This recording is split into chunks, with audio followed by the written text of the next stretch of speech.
Welcome, everyone. Bienvenidos.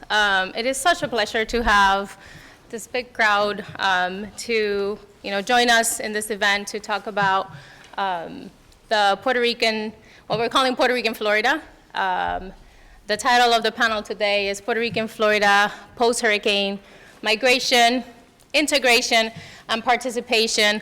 We're really blessed to have multiple perspectives on this historical event and situation. So we're going to be talking about this migration from an anthropological perspective, from political science, and also from an educational perspective. And we have a wonderful panel today, not because I'm on it, but because they are on it.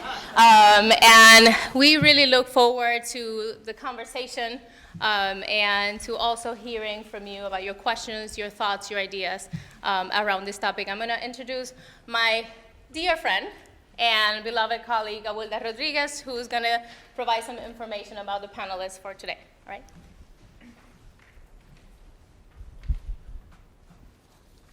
Thank you, everyone, for being here today. It's the end of the semester, so we're really thankful that everyone has made some time. It's a very busy time of year to come out and learn more about this topic and share your experiences.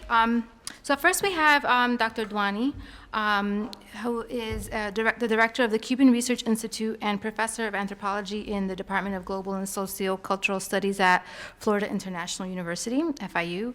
Dr. Duani has published extensively on migration, ethnicity, race, nationalism, and transnationalism in Cuba, the Caribbean, and the United States. Today he's going to present on the migration of Puerto Ricans to Florida, both pre and post Maria. Then we'll have Dr. Mara Asfeld, who's an assistant professor in the Department of Political Science here at the University of Michigan.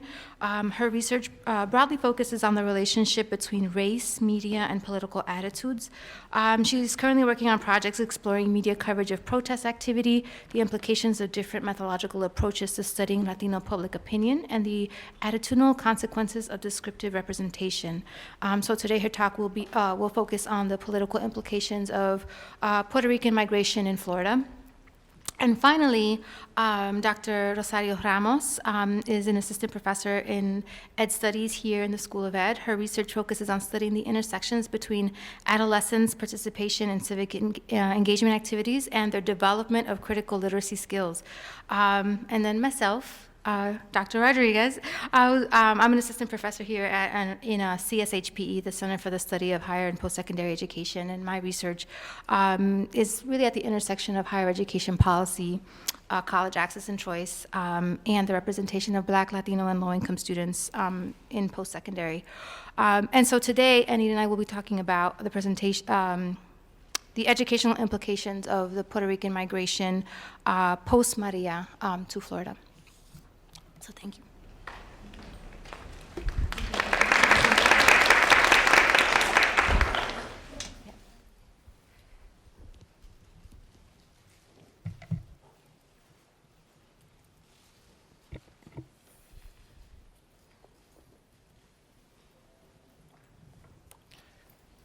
So thank you all for being here, and thank you for inviting me, especially to Professor Awilda Rodriguez and Enid Rosario, and also it's a pleasure to meet Mara Osfeld and Bernadette Pineta, who put it all together.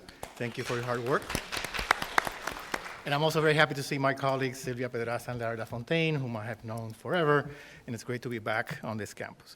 So when I prepared this presentation, I realized originally my title was After Maria, but as you can see here, I've added Before Maria because I want to walk you briefly through the process of migration to Florida, and particularly to Central Florida, before September 20, 2017, when this terrible catastrophe took place in Puerto Rico.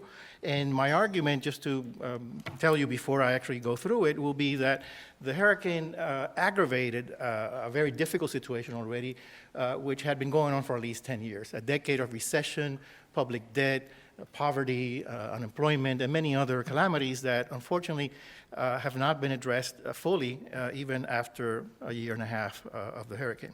So my main objectives, as a professor once told me, I have to tell you my objectives in the beginning, is I want to give you some of these general trends, not to go into some of the details.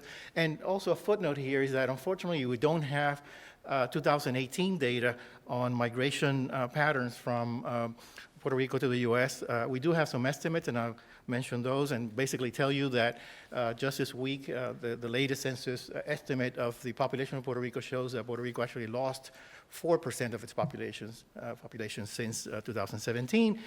Not all of it due to migration, also to deaths and so on, and a slow birth rate. But clearly, and this has been the largest historical decline in the Puerto Rican population, at least since we have records. And then I focus then on these two sort of twin processes that have unfortunately affected Puerto Ricans, the recession and the hurricane, and the post-hurricane recovery, which continue, I think, to mean that large numbers of Puerto Ricans are going to migrate to Florida particularly, but also to the U.S. in general. And then I want to briefly turn to how this has affected those remaining on the island. And finally, on a more optimistic note, I hope, because a lot of these numbers are quite pessimistic, is to think about what this means for Puerto Ricans, both on the island and in the United States, in terms of how they reconstruct their Puerto Ricanness, their Puerto Ricanidad, and what happens when you have, as we've had for some time now, 2/3 of all people of Puerto Rican origin living in the U.S. as compared to 1/3 living on the island. So this the relationship between the diaspora and the island is something that is fortunately going on and has a lot of outcomes that I want to summarize for you. So just to set the stage, this is the official data on the Puerto Rican population on the island. As you can see, from the beginning of the 20th century, Puerto Rico grew very quickly until about the 1950s, particularly because migration took off after World War II. But notice that in the first decade of this century, in 2010, for the first time ever, at least since the census has been conducted in Puerto Rico, the population declined. Population declined by about 8% and continues to decline. The last bar is for 2017. And then when you plot the number of Puerto Ricans living in the U.S., and I have to say that this includes both people born in Puerto Rico as well as people born in the U.S. of Puerto Rican parentage. So you really have two and more generations on the island, and certainly by the second half of the 20th century, many more Puerto Ricans living here who were born and raised in the U.S. But notice what happens. The number of Puerto Ricans living in the United States was insignificant until about 1940 when they show up in this chart. Then it grew much more quickly than on the island. And then sometime in the first decade of this century, the number of Puerto Ricans surpassed, the Puerto Ricans in the mainland surpassed the number of Puerto Ricans on the island, and this has continued until today. I didn't show the 2018 numbers simply because we don't have the corresponding figures for the U.S., but when we do, we'll probably show that, again, the gap between one bar and the other has continued since the hurricane. Focusing more directly on the post-2005, 2006 migration, this is what we get. So the lower part of the chart shows those who have resettled in Florida. These are annual estimates. These are not necessarily the most reliable numbers, but what we get is when we plot these annual estimates from the American Community Survey is that the number of Puerto Ricans migrating to the U.S. has increased substantially, even though, as you can see from 2005, it was already about 50,000 people coming to the island, but now we're talking about 80,000, perhaps 90,000 per year, and it has gone up and down every other year, but at least, this is sort of the general picture. If you add up all these figures, you will find that about 500,000 Puerto Ricans have relocated to the U.S. in this last decade. And this is talking about a population that is now about 3.2 million people, so you can do your numbers and realize that this is a very substantial loss of population for the island. The other thing that I think has been interesting from an academic perspective is to see how Puerto Ricans have been shifting their settlement patterns. And of course, we're going to focus on Florida now, but just to give you the numbers for the rest of the top 5 states. So New York has always been, since World War II, the main destination of Puerto Ricans. Now it has a little more than 1 million people, but notice that it has really stagnated and in fact lost some population in the past couple of decades. New Jersey was number 2, but again has been stabilizing since at least 2000. Then Illinois, especially Chicago, used to have the 3rd largest population of Puerto Ricans in the mainland. Pennsylvania has been increasing quite quickly as well. It's poised to displace New Jersey in the next census. And then look at what happened with Florida. Nobody really knew about Puerto Ricans in Florida until about 1970, and then especially after 1971 when Disney World was created there. And in fact, I've gotten into some trouble because I've called Puerto Ricans in the US Disney Ricans, and some people don't like that. Or Mickey Ricans, which is even worse. But anyway, the numbers do show that there's a strong correlation between the development of Central Florida in particular as a hub for these huge tourist parks created by Disney and others, and has continued to attract a very large number of Puerto Ricans. Notice also that the graph shows that there are now more Puerto Ricans in Florida than in New York. My friends from New York don't like me to say that, but this is what the numbers show. We don't know exactly what that would mean in terms of shifting the center of gravity of the Puerto Rican diaspora from the north to the south, but clearly there is a quicker growth in the Florida Puerto Rican population than anywhere else, really. Now, if you zoom in into where they're going, and this is a painstaking operation that I've done for the past few years, sort of adding up every year since 2010, and let me just show you quickly what happens here. The Orange and Osceola counties, which are really the 2 main counties surrounding Disney, have attracted the bulk of the Puerto Rican population. We're talking about something like 50,000 for Orange and about 30,000 for Osceola. Notice that in the next county in size is Hillsborough, that roughly corresponds to Tampa in South Florida, and then there's Palm Beach, and I tried to get, and Broward, so you have, Broward is Fort Lauderdale, basically that area in South Florida. Miami Beach doesn't appear here, but I think it has to do with a problem that the had with counting and establishing the limits. So I think if Miami-Dade County were included, you would have 6 or 7 of the top destinations of Puerto Ricans coming to the United States since 2010. And again, this trend will probably continue as we speak. There are other places where there are traditional destinations like the Bronx and Kings County in New York and Philadelphia, and a very interesting place called Hamden, Massachusetts, between Massachusetts and Connecticut, Holyoke. It probably has the largest single proportion of Puerto Ricans anywhere in the United States. Then, in terms of metropolitan areas, again, the top metropolitan areas include New York City by far, something like 700 and a few thousand more people. But Orlando is catching up quickly, almost with 400,000 people, and a very quick development, as I'll show you in the next slide. Philadelphia, Miami, again, Miami here would include Fort Lauderdale and West Palm Beach. So these are larger urban areas. And again, these figures suggest that Puerto Ricans are moving away from their traditional diasporic destinations in the Northeast and going on to the South, particularly Orlando and Miami, but also that Philadelphia, for instance, is attracting a large number. The Philadelphia larger metropolitan area is attracting a large number of Puerto Ricans. And then, as I said, Orlando really didn't even appear in 1970. Until 2017, when you have this tremendous growth, and this is again almost right before the hurricane took place. So I would imagine that it already has received more than 400 Puerto Ricans, both from the island and other parts of the United States. And then moving on now to some of the more qualitative impacts of migration. Of course, it's a human migration, the human cost of migration, separation of families, the movement of children, during school year to one place to another. In the case of Puerto Rican children, most of them are not bilingual and fluent in English, so they have to make adjustments. And the loss of connections to their country, to the homeland, and as you can imagine, this is on a personal level, a family level, quite a difficult decision to make. On a broader scale, a more collective impact has been precisely that in the last decade and a half or so, Puerto Rico has been losing population, not just to migration, but it clearly is one of the most important ones. And so you have, in the last figures, in fact, all the counties, all the municipios in Puerto Rico lost population, particularly the large ones like San Juan and Caguas and Ponce. So people are migrating from every part of the island and relocating to the United States, as I said before, very quickly. On a more, demographic impact of migration has been, of course, that the average age has increased significantly.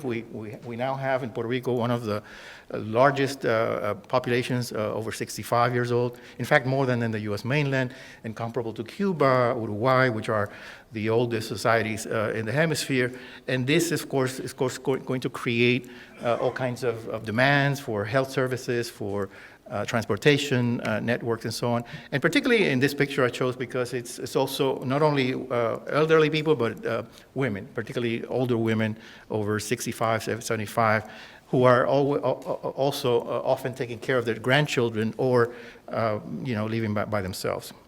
One of the topics that we'll hear about in a moment has to do with education. And again, migration is not the only cause of the decreasing number of school children, but clearly one of them.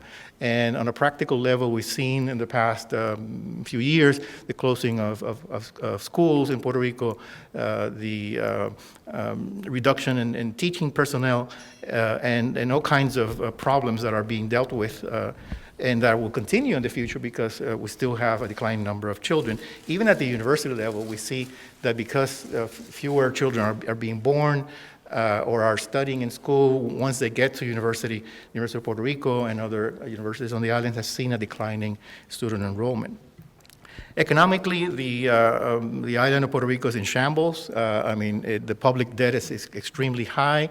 The large number of factories that have closed down since 2006 when a special plan for U.S. companies that were operating in Puerto Rico ended. This is Section 936. And this kind of image you see all over the island.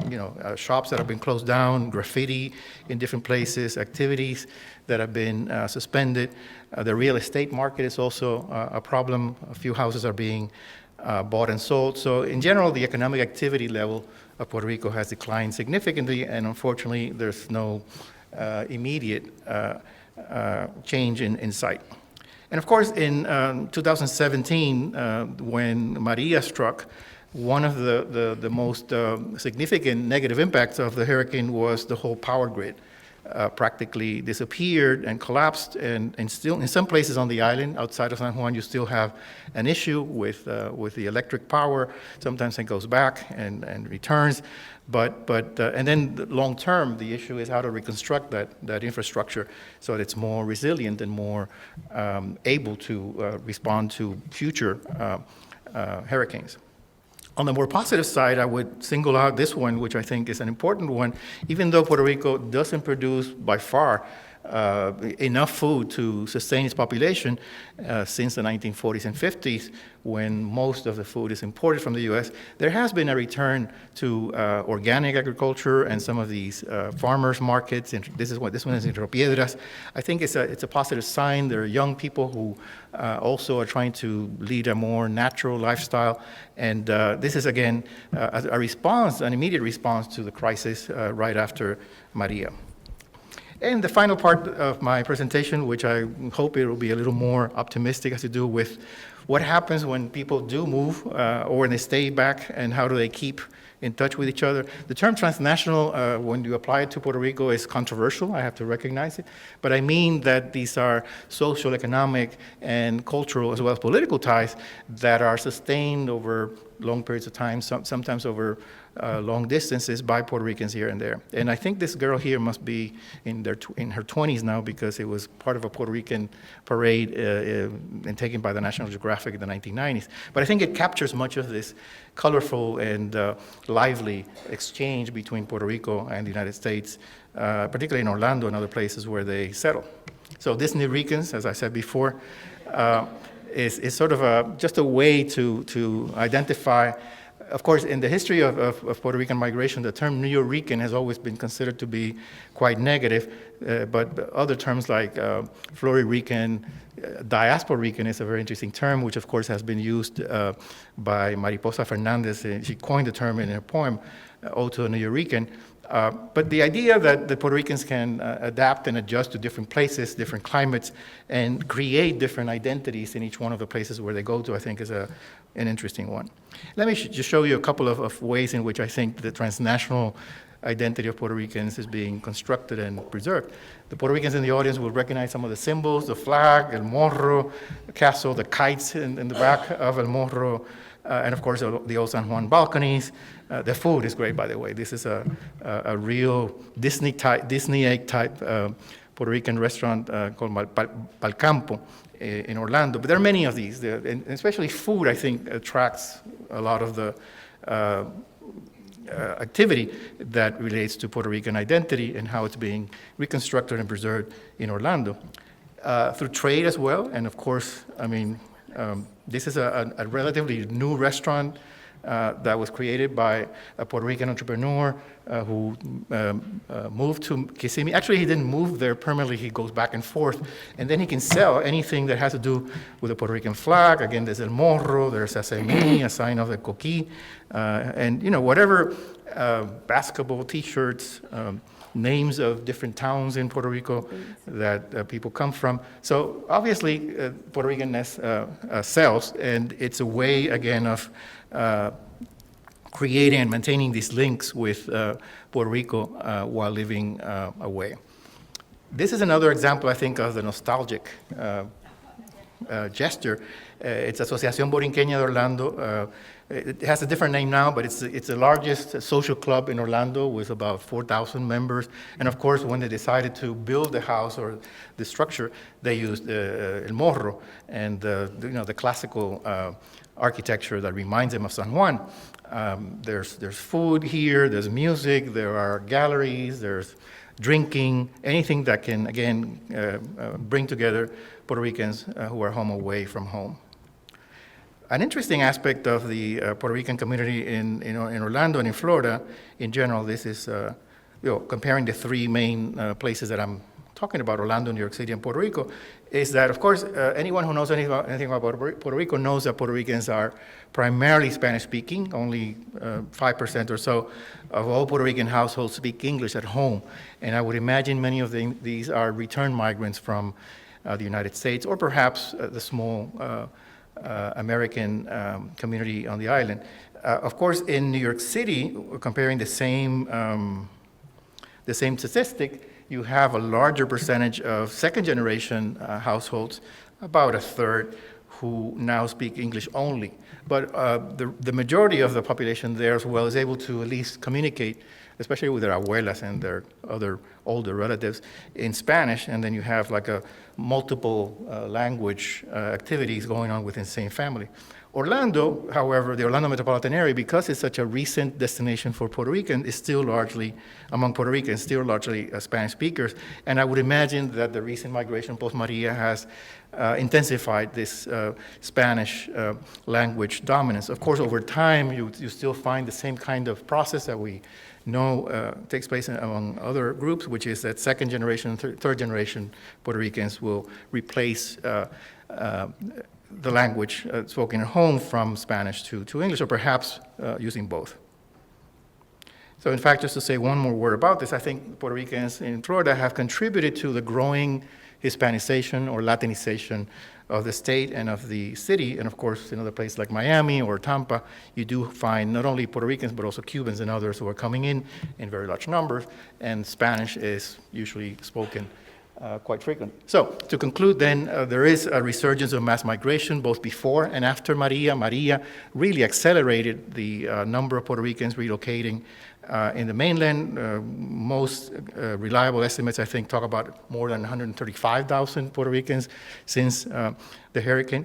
And that has created a tremendous collapse, both in demographic and economic terms, on the island, and again, to the extent that these issues haven't been solved, those will probably drive even more Puerto Ricans going to Florida, particularly Orlando.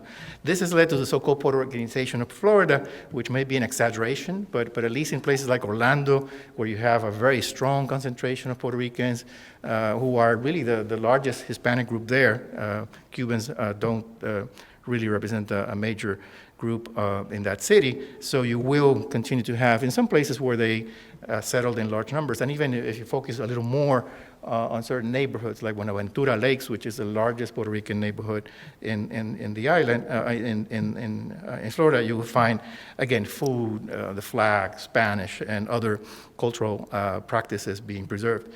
And finally, I think, to end on that positive note, I think what has one of the positive outcomes of this huge tragedy for Puerto Ricans is that they have become more connected with each other, both sides, the diaspora and the island, that many people who were living on the island have relatives, close relatives in the diaspora, and that, in fact, this relocation does not necessarily mean that the Puerto Rican nation is going to disappear anytime soon, but that, in fact, it's being reconstructed away from home. Thank you.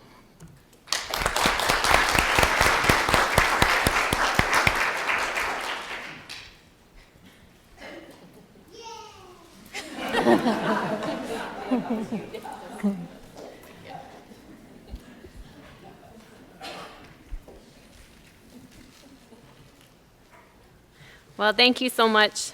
I don't know if this is on. Thank you so much for allowing me to be on this panel and to be a part of this conversation today. My name again is Mara Cecilia Asfeld. I'm a faculty on the political science here, but I also work at NBC and Telemundo during national elections, and that's part of the source of the data that I'll be using, as well as the data that Dr. Dueña and Dr. Gamarra had collected, and has been a boon for media coverage and research on this migration, and therefore helped heighten the broad awareness of what's happening both in Puerto Rico and in Florida. So what I'm going to be talking about is what I like to think of as a little bit of the silver lining of the growing migration to Florida, and the shifting meaning that this has for Puerto Rican politics in the U.S. and the shifting meaning it has for what Latinx politics means in Florida. Why should we care so much about Puerto Ricans moving to Florida in particular?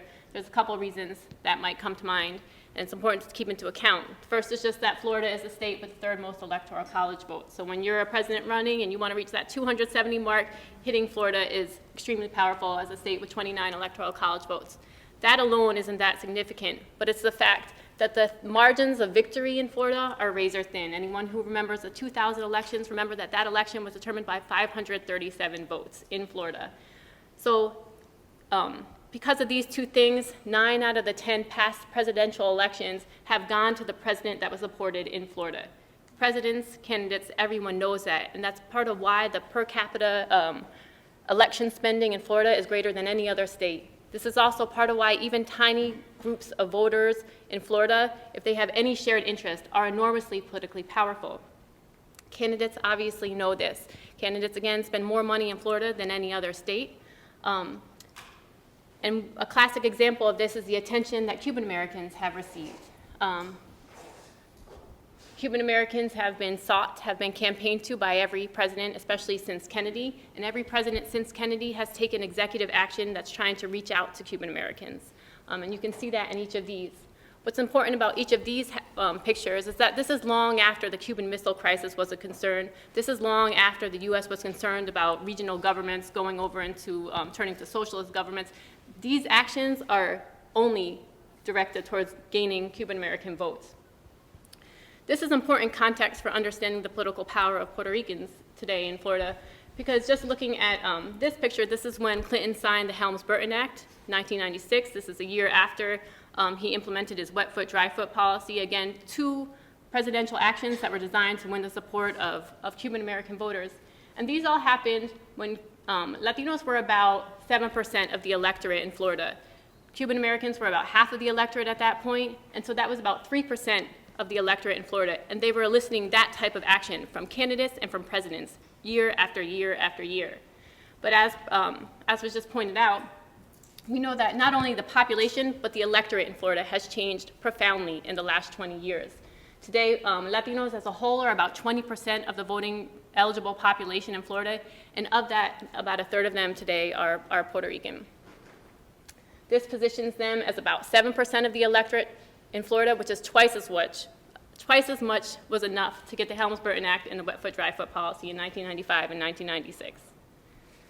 The number of island-born Puerto Ricans eligible to vote in Florida increased 30% between 2016 and 2018. That's 126,000 individuals. And that alone, when you think about American politics, doesn't seem like that much. But just remember that the gubernatorial election in 2018 was won by 50,000 votes, and that the Senate race was won by 10,000 votes. So 126,000 people is undeniably powerful in Florida politics. And these are only the growth in the island-born Puerto Ricans. There's a growth of about 10,000 people who moved to Florida from other states. And this is comparable to a much smaller increase in the number of Cuban-American voters. Obviously, this was not lost upon candidates, and it continues to be a prominent issue. Candidates of both parties have done extensive amounts of outreach to Puerto Ricans in Florida. You can see this, I think Scott made a big deal out of the fact that he donated his first quarter salary to Hurricane Maria relief efforts. He organized extensive job fairs. Both of the Republican candidates for the Senate and gubernatorial race broke with their own party's president to take a position that on the death toll count, saying that his denial of the death toll count was inaccurate and it was problematic, and they decided in that instance to side with Puerto Ricans in Florida over their own party's president, which is enormously powerful in party politics today. And this is important because most people know, and these candidates certainly were aware, that Puerto Ricans by and large vote for Democratic candidates.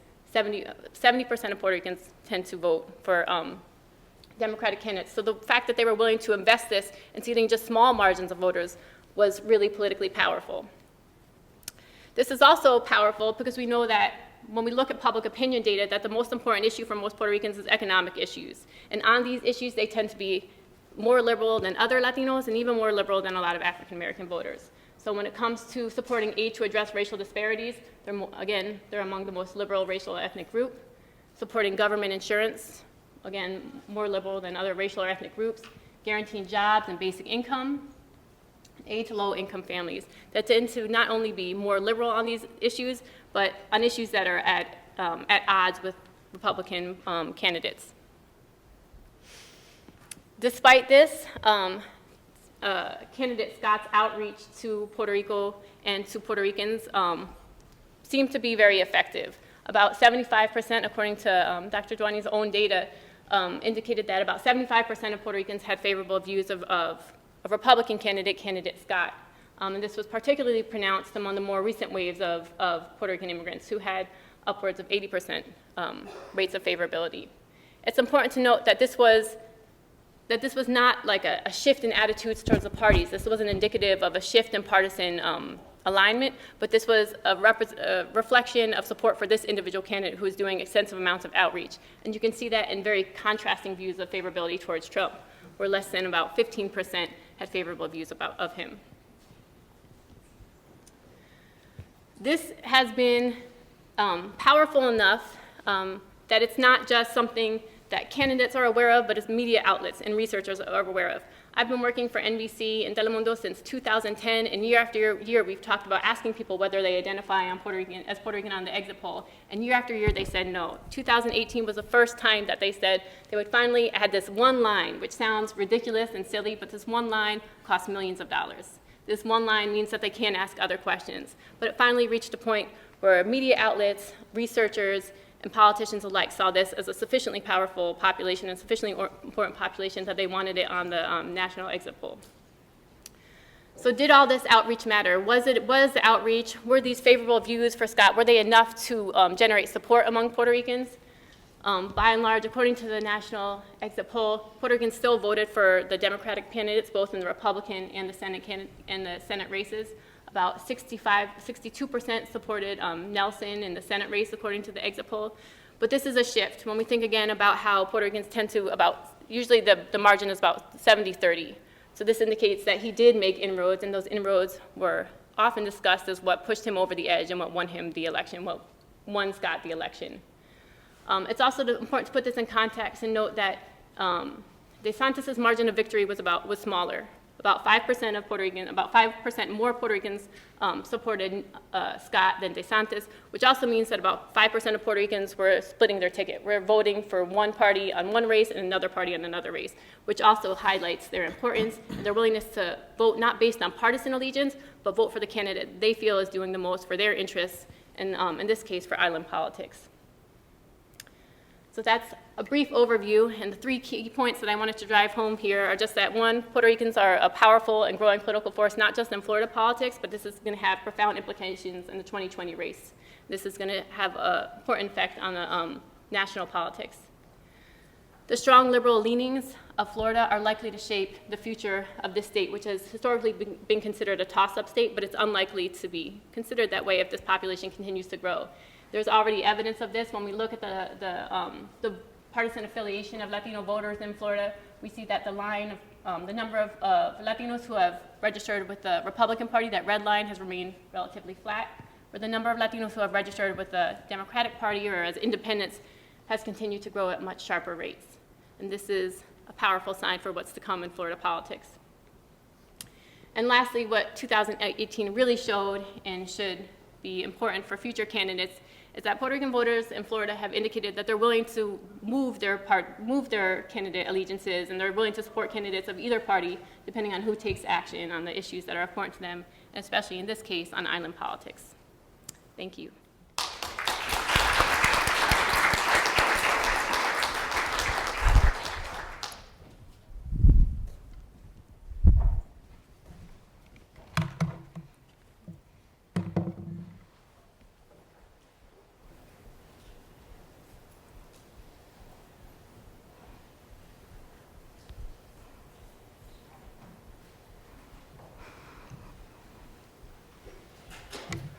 Okay, so today I'm going to, excuse me, Anita and I are going to talk about the educational opportunities for students who moved from Puerto Rico to Florida as a result of Hurricane Maria. And so it's going to be a little bit about our research project. As with any research project, there are a lot of hands that make it possible for it to happen. So first I want to thank the families that gave us their time and opened their homes and made us sandwichitos and took care of us and shared their stories with us, as well as our partnership with OCPS, the school district, our funders, as well as our awesome all-Latina research team who are listed there, and some of you are in the audience today. So the origin story for this project is really important, and it's important to sort of contextualize this. Because our project actually predates Maria. We were actually in conversation with OCPS, which your slide shows was the destination, the largest destination for Puerto Rican migrants. Months before the storm, we were trying to understand what the educational transitions were for the students who moved as a result of the economic crisis. And then the hurricane hit, and both Anita and I, and maybe many of you here in the audience, had immediate family on the island. Once we kind of gathered ourselves together and heard back from our people, we reached out again to OCPS to try to figure out, well, what were the needs had changed, right? So we're no longer looking at migration as a result of economic crisis. We're looking at sudden forced migration that's under duress, and what were the needs of OCPS. And so what we ended up doing was trying to then understand what OCPS needed was to try to figure out, okay, we've received a lot of students, how did we do? And what are the experiences of the families? What went well? What didn't go so well? And they were pretty open to learning about their reception of the Puerto Rican students and how to best improve their practices. So to give you a little bit of context, within the span of about 12 weeks, this district received about 3,500 students.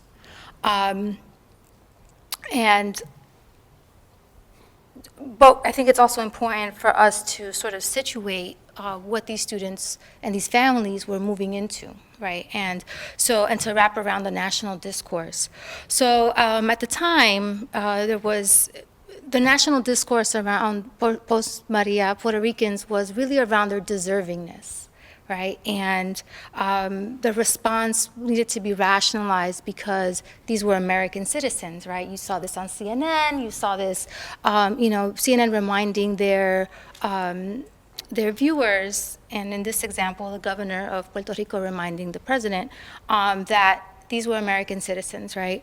And yet, in Trump's tweet, you see that the Puerto Rico's colonial status is what's really salient here, particularly around othering the Puerto Ricans with these inferior institutions and people who cannot govern themselves, right? And so, the second-class status that is many times researched and thought about for Puerto Ricans doesn't end when you leave Puerto Rico. It comes in your suitcase. So here you see that in particularly a place like Florida, which has nativist sorts of policies, like it's an English-only state, what Puerto Ricans are moving into, right? And for many, unbeknownst to them. And so one of the interesting things is that Orange County, OCPS, considers themselves a receiving district. So in our interviews, they talked about receiving students from Harvey, from Irma, from the earthquake in Mexico, from the earthquake in Haiti, from Katrina, from the political unrest in Venezuela and Brazil. So at the same time, they too were finding themselves within this rhetoric in order to be able to galvanize their personnel to receive students. So this is the backdrop for these students coming into Florida. So what we had done was we agreed to work with OCPS and figure out what they'd done, how they organized their students, how did they respond to the influx, and we have very wordy research questions that we presented to them, and we executed them, essentially saying everything I just said. And so we actually ended up interviewing about 90 people. 74 is the ones that we've processed so far. We collected documents and artifacts. We transcribed and we analyzed the data. We talked to lots of different types of stakeholders, district leadership, school personnel in 5 high schools that received the most Puerto Rican students, family dyads, so caregiver and students, and also community organizations. But we're not presenting those findings here today. We have a report. You can read that. Instead, what we want to do is we want to share with you some of our findings that speak to this very precarious position of Puerto Rican citizens and what these implications are for their educational opportunities and possibilities in Florida. And with that, I'll turn it over to Anit.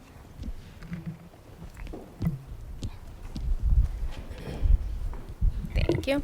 So as Awilda was saying, we've submitted the report back to the district and have been continuing to have conversations with them. But we've been also trying to think about what are some other ways of thinking about the data that we have and what are some other frameworks that we can use to bring some light to the experiences of families who move in the post-Maria context. And we've been, Dr. Duane mentioned transnationalism, and sort of we think about Puerto Ricans as sort of transnational people because as in one of your papers in 2002, there's enough differences between the United States and Puerto Rico in terms of geography, in terms of culture and language, that the experiences of the movement from Puerto Ricans from Puerto Rico into the United States mirrors a lot of the sort of immigration experiences more generally. And even though Puerto Ricans are U.S. citizens and Puerto Rico is a territory of the U.S., these differences in context, make it so that the movement has significant impact on families and on children.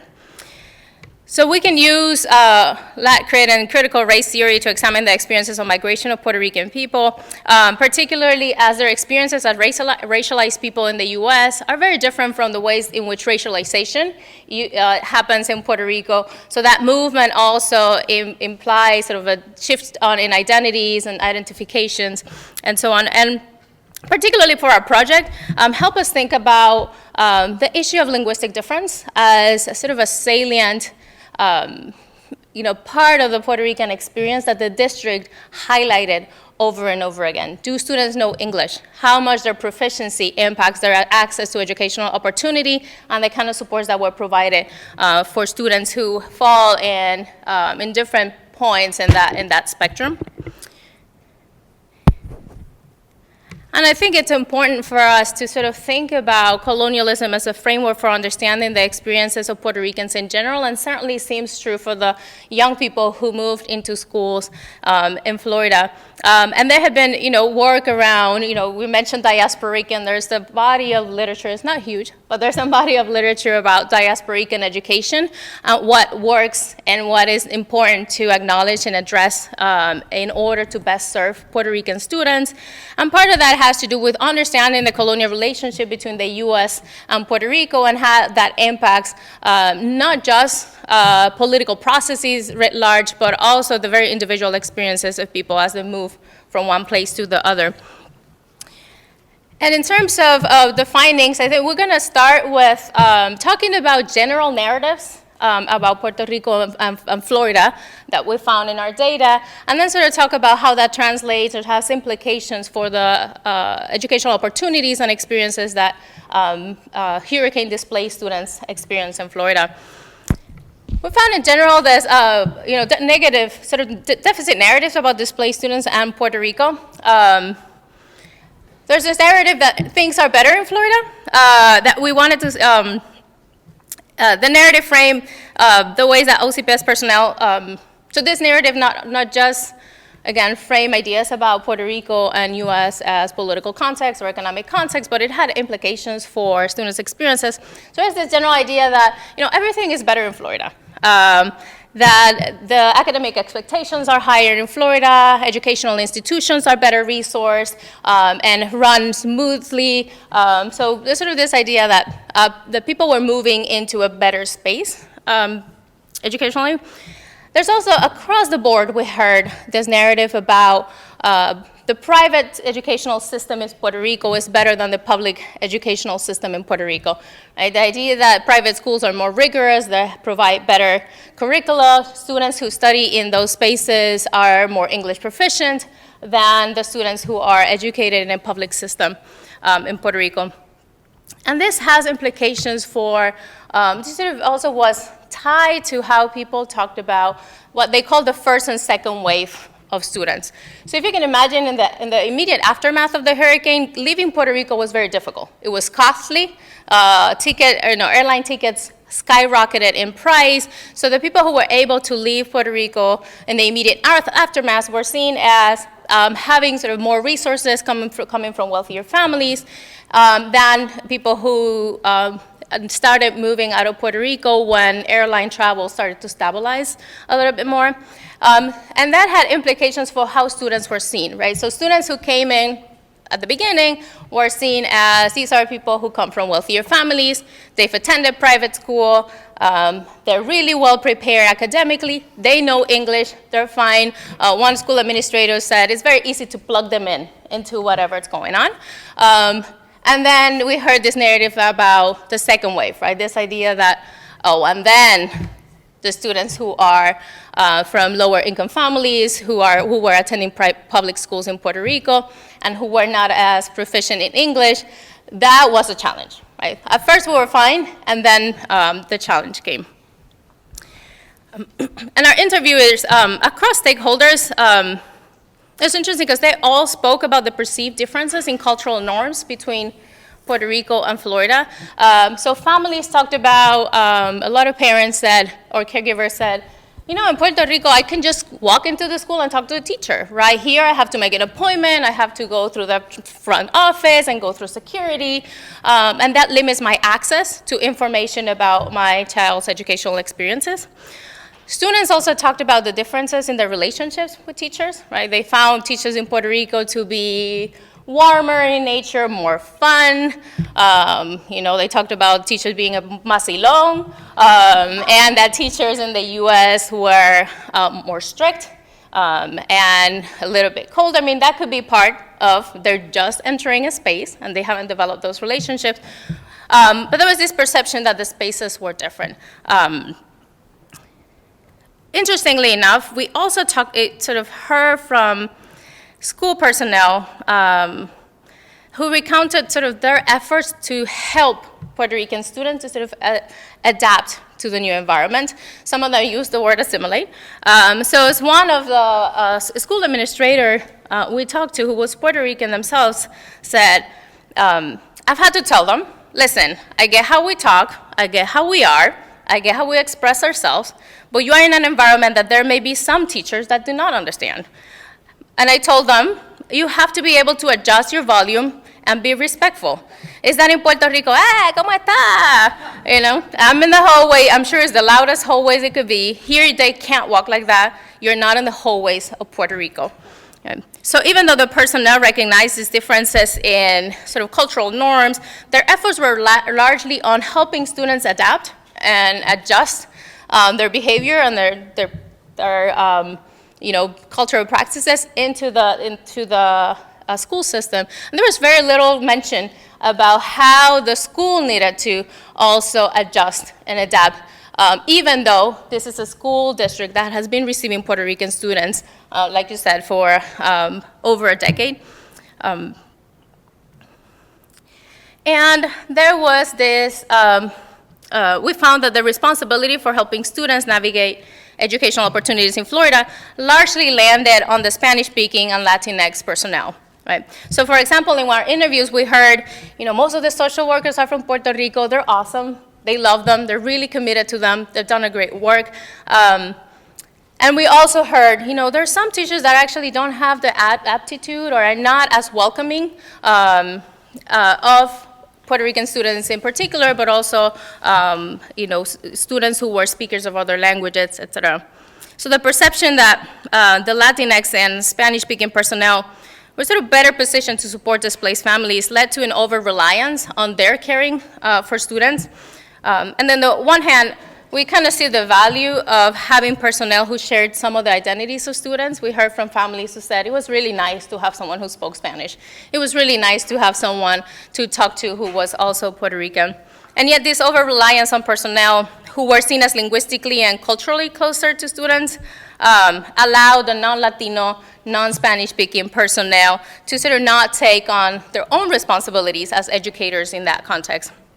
And it limited also the access to educational opportunities as students, for example, you know, we talk to academic counselors who say, well, I'm going to place them with the teacher I know who's going to be nice to them, right? So that limits the number of coursework that you can take within high school, which could have implications for post-secondary opportunity, for example. One important finding from our work that I think ties to this colonial framework is that OCPS in general they put on their rose-colored lenses to look at Florida, and then they take them off and then talk about Puerto Rico. So we heard from a Puerto Rican teacher working in OCPS. You know, when we asked about schools in Puerto Rico, it says the bathrooms are broken, there's no AC, they use outdated books that are like 5 or 10 years old. One thing that I can point out, I myself went to 3 private schools in Puerto Rico, and I never had AC. We just live in warm weather, you're used to it, it's not a thing, right? And yet we also have found that the same sort of critiques that we're seeing of the Puerto Rican schools, and it's not to romanticize Puerto Rican schools, but the same critiques could be made of schools in the United States, right? We have schools in the United States that have outdated books. Actually, we know that once a district buys books, they typically stay in the school for 5-10 years. So we are seeing, again, this sort of putting on our rose-colored glass to look at Florida and sort of taking them off when talking about Puerto Rico. And we also heard time and time again that Florida standards and graduated requirements were higher than those in Puerto Rico. Yet when we pressed school personnel to identify the differences in graduation requirements, they really couldn't explain it. Right? Other than in Puerto Rico, there is a requirement for community service hours, right? So they're saying, oh, we have higher standards, the standards there are lower. It's like, okay, what are the differences? Like, well, I'm not quite sure. I don't understand the context very well. right? And there was also the perception that the post-secondary landscape in Florida offer more than better opportunities. Some of the students that we interviewed discussed how they were encouraged to stay in Florida because they were going to be better off, right? So we have a school principal here who is saying if they really push through, they're going to be better than if they stayed at home or if they go back. And yet again, personnel often talked about how they knew very little of the post-secondary opportunities in Puerto Rico, and this lack of knowledge limited students' access to information and support about pursuing higher education in Puerto Rico, right? Some of them said, oh, I wanted to go to Sagrado Corazon or the University of Puerto Rico, but no one really had provided the information about how do you do that, right? How do you apply for college in Puerto Rico, even if you're living in Florida?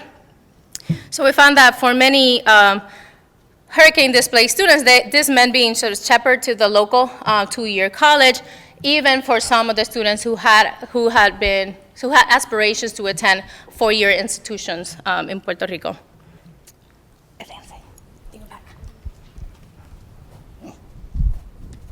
And I'll close this out. Excuse me. So we found very few people during our 90-plus conversations that actually kind of interrogated this assumption about Florida being better. For example, no one could articulate the standards in Puerto Rico, even though a lot of people talk very negatively about them. Most of the students that we spoke with, even if they had aspirations originally to go to a university or a college in Puerto Rico, were no longer considering that because people were telling them, it's just, it's better here, you'll have more opportunities here. And so it led us to sort of, we're at a point right now where we're just trying to interrogate, is it really better? Given a number of different pieces of our, pulling from lots of our data, students are being tested in English, because it's an English-only state, even within weeks of their arrival. I think we interviewed someone who, during the same week that they moved, they were being tested in English, and this person did not know English. Even the private school students felt that they were not very well supported, even though the school personnel felt that they could just plug them in, as Anit said. For students who weren't able to receive, meet the Florida requirements, the state of Florida entered into an agreement with Puerto Rico to actually give them Puerto Rican diplomas. So these were students who were finishing off in Florida and potentially getting a diploma from Puerto Rico. There were a lot of instances that students felt discriminated against. They felt they weren't being integrated well into classrooms because most of the classrooms are immersion. So students were being brought into classrooms with everyone speaking English around them and not a lot of support. And a lot of the students were being guided to the local two-year college, regardless of what. First of all, there aren't community colleges in Puerto Rico, or at least 1% of people attend them. So a lot of the students were being guided towards the community college, regardless of what their career goals were, regardless of what their academic performance was or their interests. And so kind of bringing this kind of all back to, the need to sort of disrupt this deficit narrative about Puerto Rican people, Puerto Rican institutions, and acknowledging this colonial relationship that it really impacts the lives of the diaspora. And we'll leave it there. But thank you.